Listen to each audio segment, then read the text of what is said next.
this video's quite close to home, so I thought it'd be beneficial to shoot it in my house.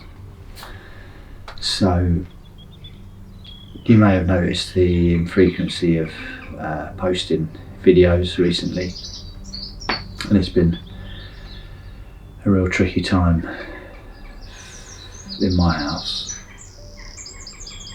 It's been a real tricky time lately. I've got two kids. My son Rudy is nearly 13. My daughter Phoebe is nearly 14. And we noticed maybe 3 or 4 months ago that something wasn't quite right. She wasn't. She was doing funny things with food, eating out of the kitchen area. She'd go take her food into another room, and just weird things, bringing her lunch home, saying she hadn't eaten her lunch, so on and so forth. And we started to think there was something going on, but we weren't quite sure what. And then the school contacted us and said that she was throwing her lunch away. And then things kind of quickly escalated from there. We started to notice that she was losing a bit of weight. And she was really cranky, she was really, narky. Not her usual bubbly self. She's quite a good kid. And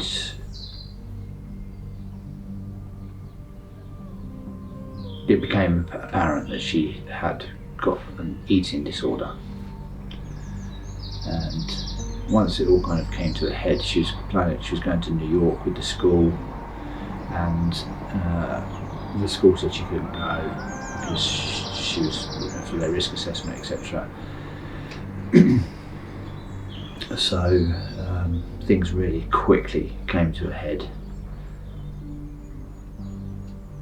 and she went downhill really fast. She'd stopped eating pretty much altogether. At one point we caught her, or my wife caught her throwing her dinner down the toilet. At 14 you need a lot of calories. She's a growing girl, but it went really south really quick, and before you know it, we were sort of fighting tooth and nail to get her to eat anything over a 3-day period. And we thought she was going to die. She's really stubborn. She's got a quirky little character anyway, but she's so strong-willed. She's super stubborn. But we thought she was going to die, because we thought she would end up in hospital. And she, it was super worried, super painful, so hard to deal with, to try and get a 14-year-old kid to eat by stuffing it down their throat, It was difficult, real difficult.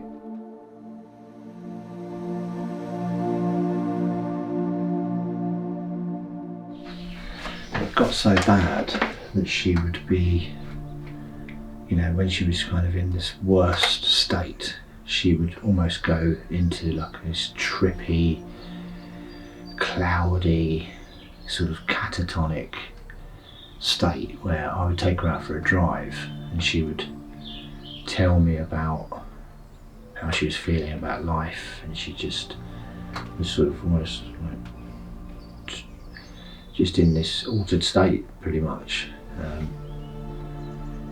And I would kind of try and tease out of her what the issues were, what she was thinking about life. And she was in just this really sort of trippy, stoned, catatonic state, and she was just very peaceful actually. She was she looked and came across as being very peaceful.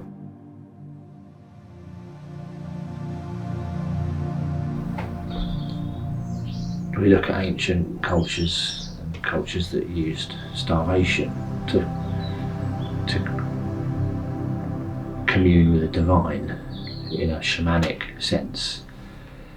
That's kind of what she was going through. And I could see it, but my wife is not into what I'm into, and we've got a medical emergency on our situation on our hands here, that my daughter's in a real bad way and we just can't get her to eat. So on a Sunday I go out to a football tournament with my son, and my wife's trying to get Phoebe to eat. She wouldn't eat. I come home from the football tournament and I just said, right, you're packing a bag. We're going to the A&E in the morning. You're going to go and see a crisis team and we're going to get you admitted. It was almost like this light just sort of switched on. And she said, no, I don't want to do that, no. And I said, right, well, this can't go on.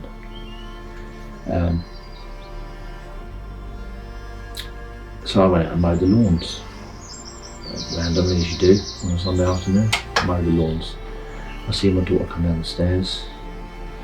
She has a conversation with my wife, they cuddle. She goes back upstairs. I go in and say, what's going on? What's happening? She said, she's just said, I'm done. I'm done with this. I can't do this anymore. I've almost had an epiphany, a second chance. Someone has said to me, you've got your whole life in front of you, and stop doing what you're doing. So I went upstairs and I said, what's going on? She said, I'm done. I don't want to go to hospital. I'm going to sort this out. Can we go to the doctor? Can we go to the shop in the morning and buy some food? I'm like, okay, fine. So next morning we get up. I take her to Tesco's. We spend 80 quid on the food that she wants. And she just starts eating. And she hasn't stopped. She'd been off school for 3 weeks, but she just started eating. Energy levels went through the roof. She's never really been interested in nature or the outdoors. It was always a bit of a burden for her. But she's like, Dad, can I come on walks with you? Can we go to the woods? She's smelling flowers. She's appreciating the sunrise. She gets up for the sunrise. She's just come back to life massively. It's incredible. It's incredible to see.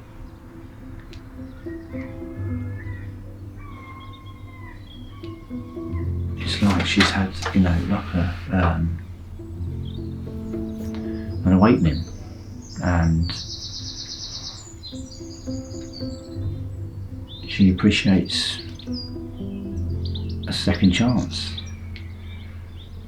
And she's changed. She's changed as a person. She's very, very academic at school. She's sort of said, I'm not in the pursuit of perfection anymore. Whatever will be. And she's kind of loving life. So it's such a relief that we've been through a real tough time, and she's had her own life-changing experience. There's me talking about psychedelic breakthroughs and trying to achieve this, to die before you die, so that you won't die when you die.